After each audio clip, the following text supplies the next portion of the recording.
The standby signal number 1 is currently in force. The tropical cyclone warning is set to last till at least midnight. This, as the observatory said, tropical storm Prapiroon will further strengthen before making landfall on Hainan Island tomorrow morning. Weather authorities are assessing whether an upgraded warning signal is needed later this evening. Timothy Lee tells us more. Victoria Harbour was obscured by overcast and occasional showers throughout the day. The observatory noted tropical storm Prapiroon, currently located at the center of the South China Sea, gradually moved northwards this afternoon. The weather body forecast the storm will pass through Hainan tomorrow and enter the Gulf of Tonkin, before once again making landfall around the region between Guangxi and northern Vietnam. Weather authorities said strong winds and rainstorms will continue to affect the Guangdong coastline tomorrow. Local residents were also reminded to stay away from the shoreline because of huge waves and not to engage in any water activities.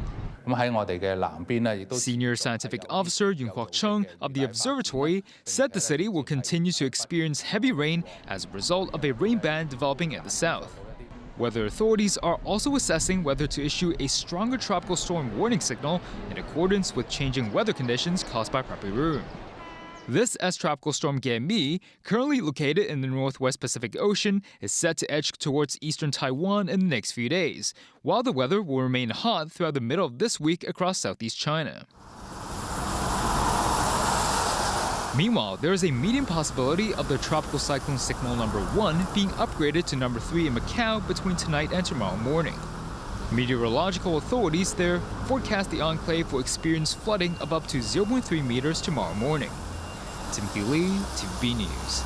Former President Donald Trump held his first campaign rally since last week's attempt on his life in Grand Rapids, Michigan, with President Joe Biden saying he is ready to return to the campaign trail after a bout with COVID-19.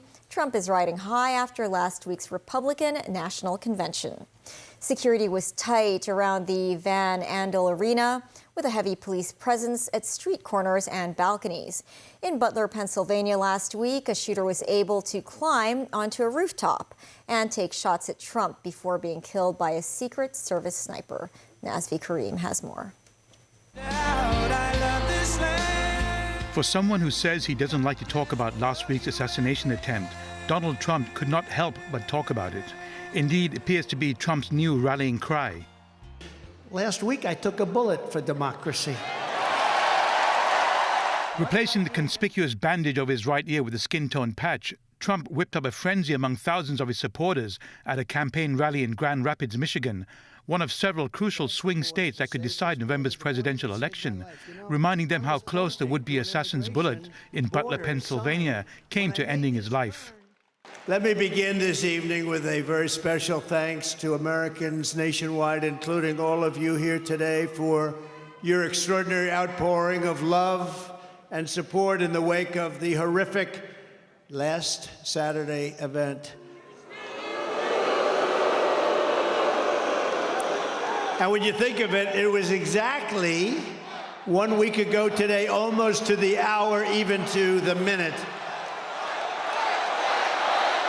Yeah. What a day it was. As I said earlier this week, I stand before you only by the grace of Almighty God. That's true. I shouldn't be here. I shouldn't be here. From the lakes of Minnesota. It's Trump's first rally with running mate J.D. Vance, who was unveiled as a vice presidential candidate at the Republican National Convention in Milwaukee last week. Vance, as expected, started his speech by talking about the shooting.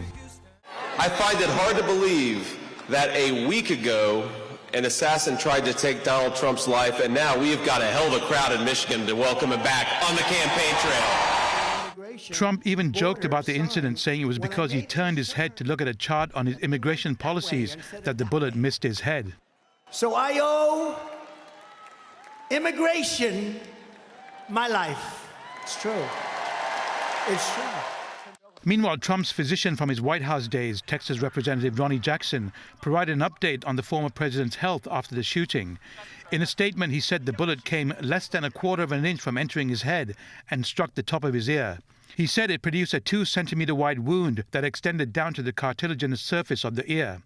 While the wound is healing as expected, Trump must undergo a comprehensive hearing exam and follow-up care. Nazvi Karim, TVB News.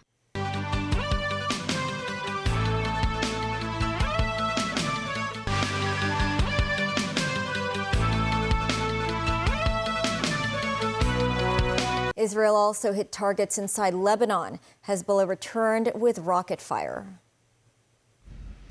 A fire and then further explosions were seen in the coastal area of Adlun. Israel was targeting 2 Hezbollah armed depots and confirmed it used missiles and other means. Reports say 3 people were slightly injured. Hezbollah fired over 40 rockets at Israel earlier after a previous drone attack on southern Lebanon. The 2 sides have been exchanging fire over the border since Israel began its invasion of Gaza following the October 7th attacks. Locally, 2 exhibitors at the book fair in Wan Chai were recently asked to remove certain books from the event by the Trade Development Council, which organized the fair. Today, lawmaker Lai Tong-kwok says exhibitors can mention their concerns related to the exhibitor's manual and rules and regulations to the TDC. Mimo Singhai reports. After his new book sharing at the book fair today, lawmaker Lai Tong-kwok, who is formerly the city's Secretary for Security, spoke about the TDC's recent request that 5 books be removed from a booth. Lai said he does not think the books involved are banned publications because the TDC only asked 2 exhibitors to not display them, adding that the books can still be bought elsewhere in the city. He said exhibitors can raise their concerns related to the exhibitor's manual and rules and regulations if they want clarifications. If exhibitors think that these rules are not clear enough, of course, they can reflect their concerns to the organizer so that in future they can provide even more clearer versions to them. These were the 5 affected books, including 3 by journalist Alan Au and 2 by former lawmaker Siu Ga-jun. One exhibitor, publisher Blue Sky, said they were reminded by the organizer to remove 2 of the books from the booth on Tuesday, a day before the fair opened to the public.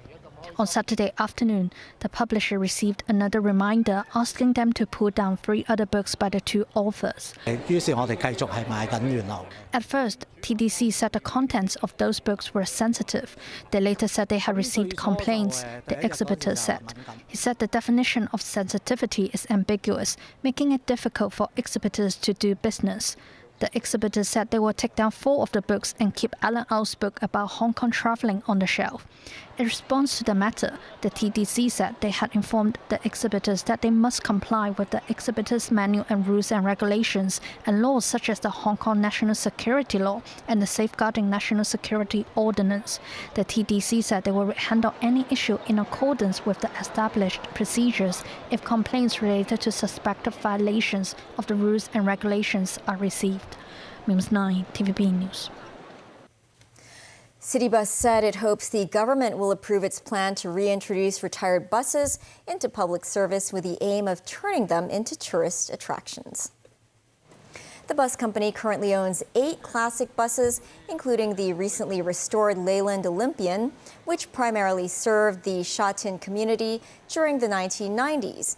The vehicle's colorful seats and red curtains have also been refitted. Citybus said the remaining retired buses are suitable for service, but are currently restricted from operating on the city's roads by existing laws on vehicle registration.